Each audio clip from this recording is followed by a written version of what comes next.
Қайырлы күн, 7-ші сынып оқушылары. Бүгінгі видеода Эксел оқулығының Workbook'ын түсініп беретін боламын. Яғни бізде бүгін 58-59 беттерді талқылайтын боламыз. Ендеше сабақты бастаймыз. Бірінші жаттығу zero conditional. Zero conditional дегеніміз бұл if деп басталатын сөйлеме. If, яғни екі сөйлеміде, екі бағыныңқы сөйлемде, басыңқы сөйлемде. Бұл жерде present simple шағында тұрады. Яғни бұл жерде біз сол zero conditionalға қоюымыз керек сөйлемді. Ендеше бастаймыз. Use the phrases to make sentences. If you put sugar in tea, it tastes sweet. Егер шайға қант салсаң, ол тәтті болады дейді. Екінші, if you boil water, it evaporates. Егер суды қайнатсаң, ол буланады дейді. Келесі, if air is hot, it rises. Егер ауа қызса, ол жоғары көтеріледі дейді. If you freeze water, it turns into ice. Егер суды мұздатсаң, ол мұзға айналады. If you mix blue and red, you get purple. Егер сен көк пен қызылды араластырсаң, күлгін түс шығады дейді.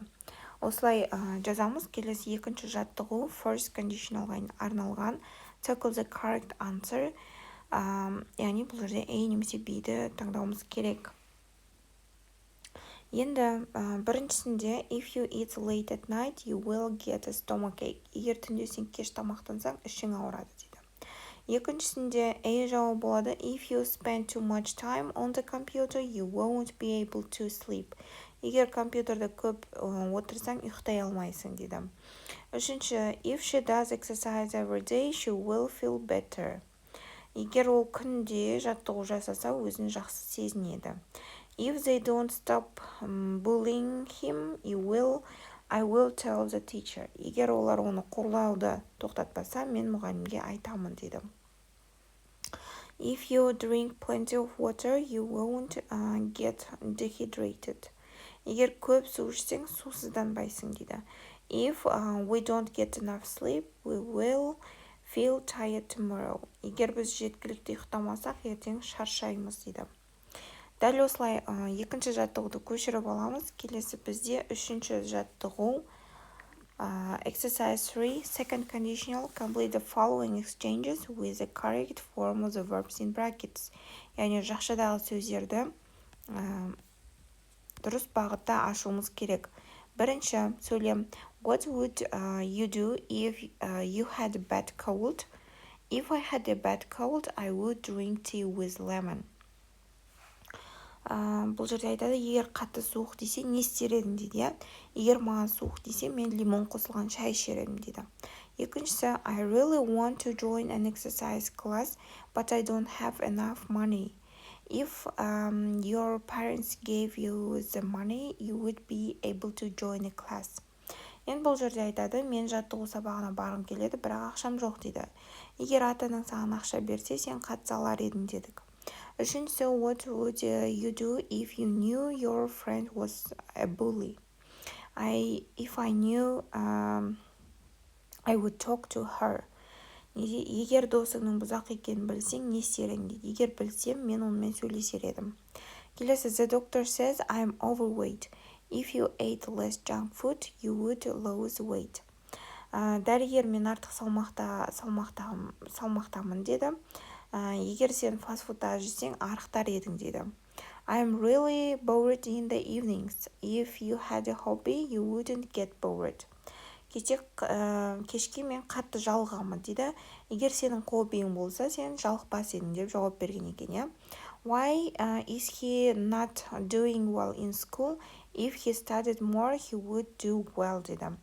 Неге ол мектепте жақсы оқымайды дейді. Егер ол көбірек оқыса, ол жақсы оқыр еді деп осылай сөйлемді құраймыз.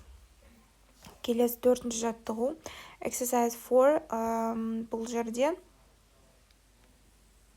жерде match the situations to the actions then write sentences. Бұл жерде біз байланыстырамыз екі жақты және де сол бойынша сөйлем құраймыз. Бірде C болады, яғни join a school club, you make friends. Енді бұл жерде сразу сөйлемді оқып берейін сендерге. If you join a school club, you will make friends. бұл жерде не дейді? Егер сен мектептегі клубқа қатыссаң, сен онда достарың көп болады дейді. Егер сен мектеп клубына қосылсаң, достар табасың дейді. Келесі, if you exercise every day, you will get fit. Егер сен күн сайын жаттығу жасасаң, формада боласың дейді. Үшінші, if you don't eat, you get hungry. Егер сен тамақ жемесең, қарның ашады дейді. Төртінші, if you don't go to bed early, you will be tired. Егер сен ерте ұйықтамасаң, шаршайсың дейді. Бесіншісі, if you don't eat fruit and vegetables, you get ill. Егер сен жеміс-жидек пен көкөніс жемесең, ауырып қаласың дейді. Келесі бізде 59-шы бет, яғни 5-ші жаттығудан басталады екен. Бұл жерде біз complete the sentences дейді. Сөйлемдерді толықтыр дейді.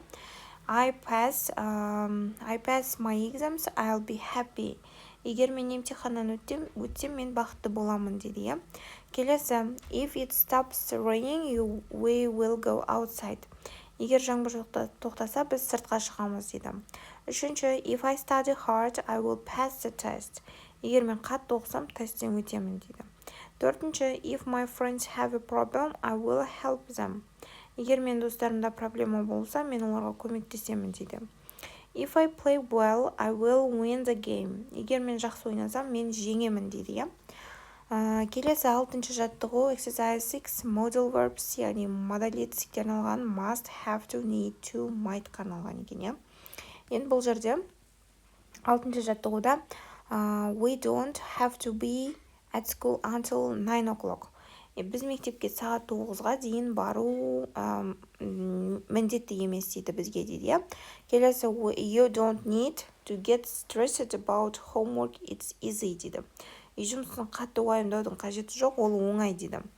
You mustn't eat too much junk food, it's bad for you. Сен көп fast food саған жеуге болмайды, ол денсаулыққа зиян дейді. She must change her diet, she always eats unhealthy food. Ол тамақтану тәртібін өзгерту керек, ол үнемі дұрыс тамақтанбайды дейді. Бесіншісі, children mustn't watch too much TV, it's bad for their eyes. Балалар көп теледидар қарамауы керек, бұл олардың көзіне зиян дейді. Келесі 7-ші жаттығу exercise 7 rewrite the sentences using must, mustn't, need to, has to, don't or have to. Қолдануымыз керек. Бұл жерде you must have a healthy diet.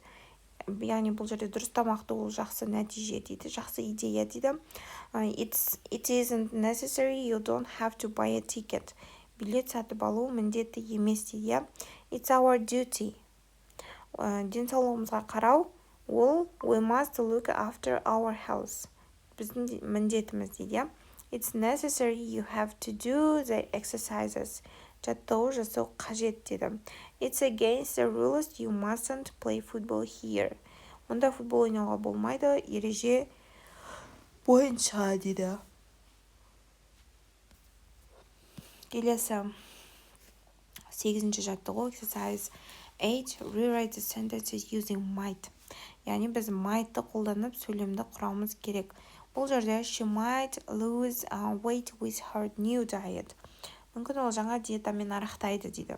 He might feel better tomorrow. Мүмкін ол ертең өзі жақсырақ сезінеді дейді. Might дегеніміз may'дің келер шағы, яғни may дегеніміз мүмкіндік, соның келер шағы. He might get a good night's sleep. Мүмкін ол жақсы ұйықтайды дейді. He might take up a hobby. Мүмкін ол хобби табады дейді. They might follow my advice. Мүмкін олар менің кеңесімді орындайды дейді. Might дегеніміз мүмкіндікті білдіреді екен. Келесі use of English revision exercise 9 choose a correct answer. Бұл жерде тест бар екен, соны белгі орындауымыз керек. If it gets very cold, the river freezes дейді. Яғни, егер қатты суық болса, өзен қатып қалады дейді. Екіншісі, what do you do if he doesn't call today? Егер бүгін жаңбыр жаумаса, сен не істейсің дейді.